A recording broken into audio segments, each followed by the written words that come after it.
सुप्रभात बेटा। आज हम रामायण का अगला पाठ दंडक वन में 10 वर्ष का अध्ययन करेंगे और सभी बच्चे इसको ध्यान से अध्ययन करेंगे। भरत अयोध्या लौट चुके थे। नगरवासी भी सेना धूल उड़ाती हुई वापस जा चुकी थी। कोलाहल थम गया था। 2 दिन बाद चित्रकूट की परिचित शांति लौट आई थी। पक्षियों की चहचहाट फिर सुनाई पड़ने लगी। हिरण कुलाचे भरते हुए बाहर निकल आए थे।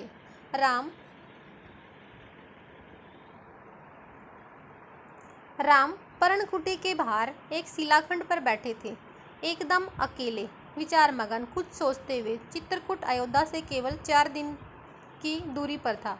लोगों का आना जाना लगा रहता। वे प्रश्न पूछते, राय मांगते, यह राज काज में हस्तक्षेप की तरह होता। चित्रकूट सुंदर सुर में था, शांत था, पर राम वहाँ से दूर चले जाना चाहते थे। उन्होंने मन बना लिया चित्रकूट में न ठहरने का।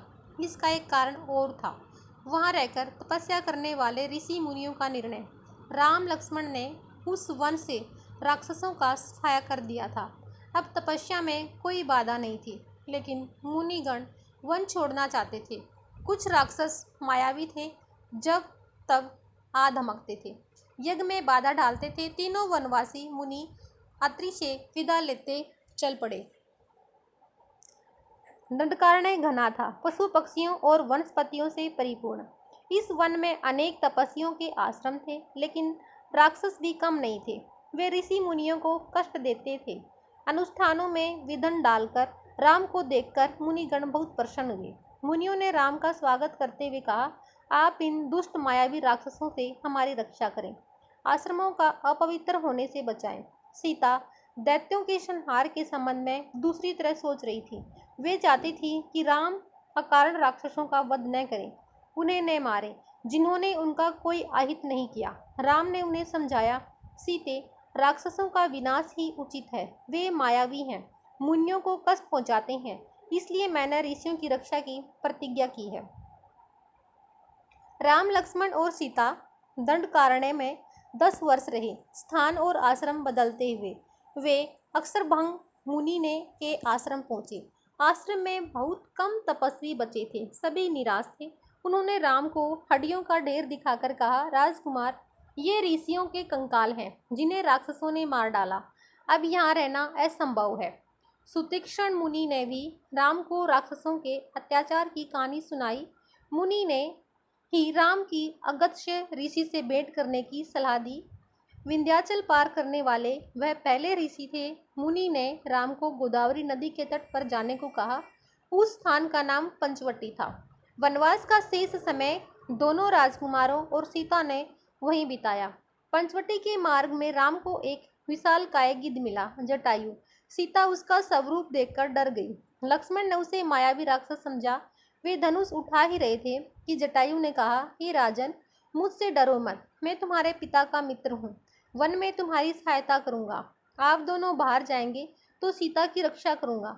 राम ने जटायु को धन्यवाद दिया, उन्हें प्रणाम करके आगे बढ़ गए। पंचवटी में लक्ष्मण ने बहुत सुंदर कुटिया बनाई, मिट्टी की दीवारें खड़ी की, बांस के खंभे लगाए, कुश और पत्तों से छप्पर डाला। कुटिया ने उस मनोरम पंचवटी को और सुंदर बना दिया। कुटी के आसपास पुष्प लताएं थी, हिरण घूमते थे, मोर नाचते थे। इस बीच राम राक्षसों का निरंतर संहार करते रहे। वे जब भी आश्रमों पर आक्रमण करते, राम लक्ष्मण उन्हें मार देते। उन्होंने सीता को पकड़ लेने वाले राक्षस विराध को मारा। वन में राक्षसों का अस्तित्व लगभग मिटा दिया। तपस्वी शांति से तप करने लगे। एक दिन राम, लक्ष्मण और सीता कुटी के बाहर बैठे हुए थे, लता कुंजों को निहारते, उनके सौंदर्य पर मुग्ध होते।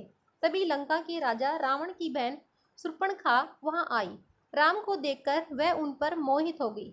उसने स्वयं को पानी में देखा, विकृत चेहरा, मुंह पर झुर्रियां। वह बूढ़ी थी, पर राम के मोह में आसक्त, उन्हें पाना चाहती थी। उसने माया से सुंदर स्त्री का रूप बना लिया। शूर्पणखा राम के पास गई, उनसे बोली, हे रूपराज, मैं तुम्हें नहीं जानती, पर तुमसे विवाह करना चाहती हूँ। तुम मेरी इच्छा पूरी करो, मुझे अपनी पत्नी स्वीकार करो। राम ने मुस्कुराकर लक्ष्मण की ओर देखा। अपना परिचय दिया। सीता की ओर संकेत करते हुए कहा, ये मेरी पत्नी है, मेरा विवाह हो चुका है। राम शूर्पणखा को पहचान गए थे, फिर भी उन्होंने उसका परिचय पूछा। शूर्पणखा ने झूठ नहीं बोला, सच सच बताया कि वह रावण और कुंभकर्ण की बहन है और अविवाहित है। राम के मना करने के बाद वह लक्ष्मण के पास गई। लक्ष्मण ने कहा, मेरे पास आने से तुम्हें कुछ नहीं मिलेगा देवी, मैं तो राम का दास हूँ, मुझसे विवाह करके तुम दासी बन जाओगी। लक्ष्मण ने शूर्पणखा को पुनः राम के पास भेज दिया। दोनों भाइयों के लिए यह खेल हो गया। शूर्पणखा उनके बीच भागती रही। क्रोध में आकर उसने सीता पर झपटा मारा। सोचा कि राम इसी के कारण विवाह नहीं कर रहे हैं। लक्ष्मण तत्काल उठ खड़े हुए, तलवार खींची और उसकी नाक कान काट दिए। खून से लथपथ शूर्पणखा वहां से रोती बिलखती भागी अपने भाई खर और दूषण के पास। वे उसके सौतेले भाई थे, उसी वन में रहते थे। शूर्पणखा की दशा देखकर खर दूषण के क्रोध की सीमा न रही। उन्होंने तत्काल 14 राक्षस भेजे। शूर्पणखा उनके पास गई। राम जानते थे कि राक्षस बदला लेने अवश्य आएंगे।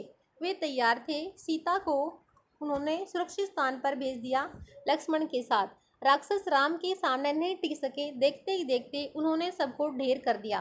शूर्पणखा ने एक पेड़ के पीछे से यह दृश्य देखा। राम के पराक्रम से वह चकित थी। उसका मोह और बढ़ गया, साथ ही क्रोध भी बढ़ा। वह फुफकारती हुई खरदूषण के पास लौटी।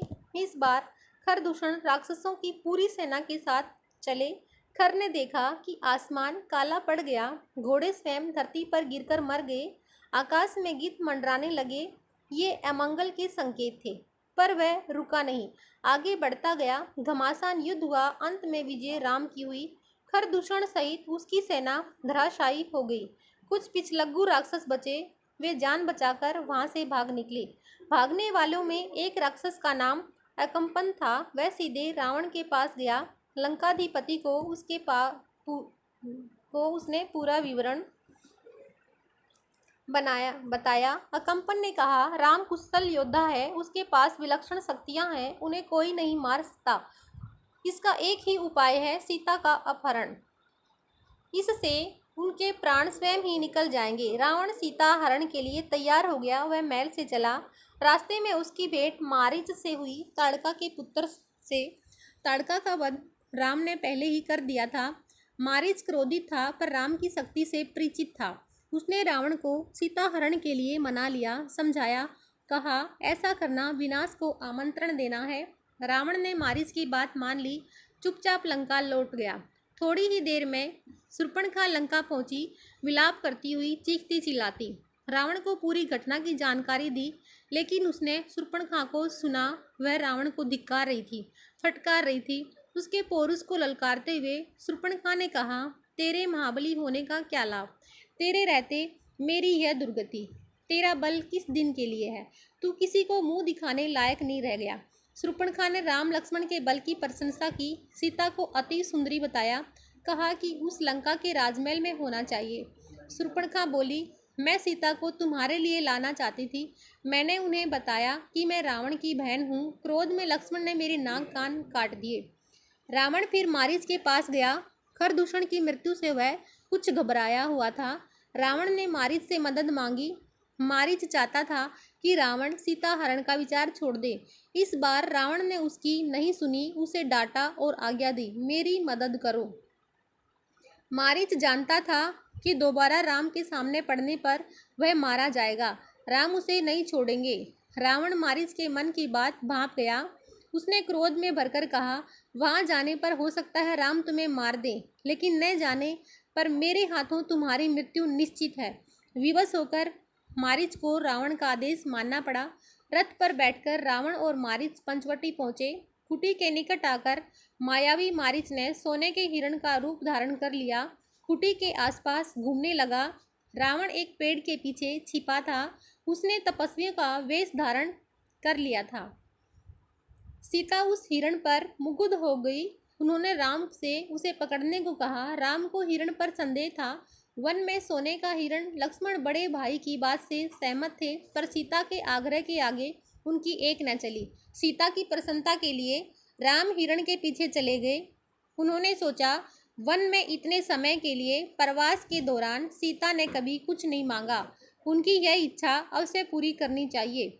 कुटी से निकलते समय राम ने लक्ष्मण को बुलाया, सीता की रक्षा करने का आदेश दिया। कहा, मेरे लौटने तक तुम उन्हें अकेला मत छोड़ना। लक्ष्मण ने सिर झुकाकर उनकी आज्ञा स्वीकार कर ली। सीता कुटी में थी। लक्ष्मण धनुष लेकर बाहर खड़े हो गए थे। धन्यवाद।